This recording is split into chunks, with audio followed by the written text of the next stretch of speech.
ఒకే ఒక్క సినిమాతో స్టార్డమ్ సంపాదించిన హీరోలు చాలా మందే ఉంటారు. కానీ హీరోయిన్లు మాత్రం చాలా అరుదుగా ఉంటారు. అలాంటి అరుదైన హీరోయిన్లలో ఒకరు రష్మిక. అతి తక్కువ కాలంలోనే అగ్ర హీరోలతో జతకట్టి నంబర్ 1 ప్లేస్ లో నిలబడింది. తాజాగా ఆమెకి సంబంధించిన న్యూస్ ఒకటి సోషల్ మీడియాని షేక్ చేస్తుంది. రష్మిక ప్రస్తుతం బన్నీ హీరోగా వస్తున్న Pushpa 2 the girl friend movies లో చేస్తుంది.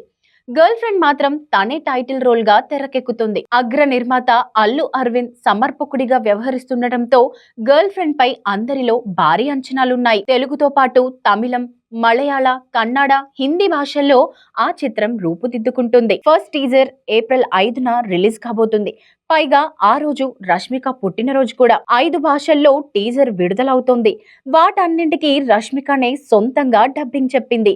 అంటే 5 భాషల్లోనూ రష్మిక వాయిస్ తో టీజర్ మెరవబోతుంది. దీంతో సినిమా పట్ల రష్మికకి ఉన్న కమిట్మెంట్ ని అందరూ మెచ్చుకుంటున్నారు. రాహుల్ రవీంద్రన్ గర్ల్ ఫ్రెండ్ కి దర్శకత్వం వహిస్తున్నాడు. గతంలో చీలాసౌ, మన్మధుడు 2 కి దర్శకత్వం వహించాడు. రష్మిక ఇటీవలే యానిమల్ తో భారీ విజయాన్ని అందుకొని వరల్డ్ వైడ్ గా మంచి గుర్తింపును పొందింది. అందుకు నిదర్శనమే ఇటీవలే ఆమె చేసిన జపాన్ పర్యటన. జపాన్ లోని ప్రసిద్ధ క్రంచైరోల్ యానిమే అవార్డ్స్ లో పాల్గొని మొట్టమొదటి ఇండియన్ నటిగా చరిత్ర సృష్టించింది. ఈ విషయాలన్నీ అటుంచితే గర్ల్ ఫ్రెండ్ టీజర్ విడుదలవుతున్న ఏప్రిల్ 5నే ఫ్యామిలీ స్టార్ విడుదల కానుంది. విజయ్ దేవరకొండ, మృణాల్ ఠాకూర్ హీరో హీరోయిన్లుగా నటించిన ఈ సినిమాలో రష్మిక అతిథి పాత్రలో మెరవనుంది అని సమాచారం. ఓవైపు గర్ల్ ఫ్రెండ్ టీజర్, మరోవైపు ఫ్యామిలీ స్టార్ సినిమా విడుదల. మరి వీటిలో ఆడియన్స్ మెప్పు పొందేది ఏదో చూడాలి.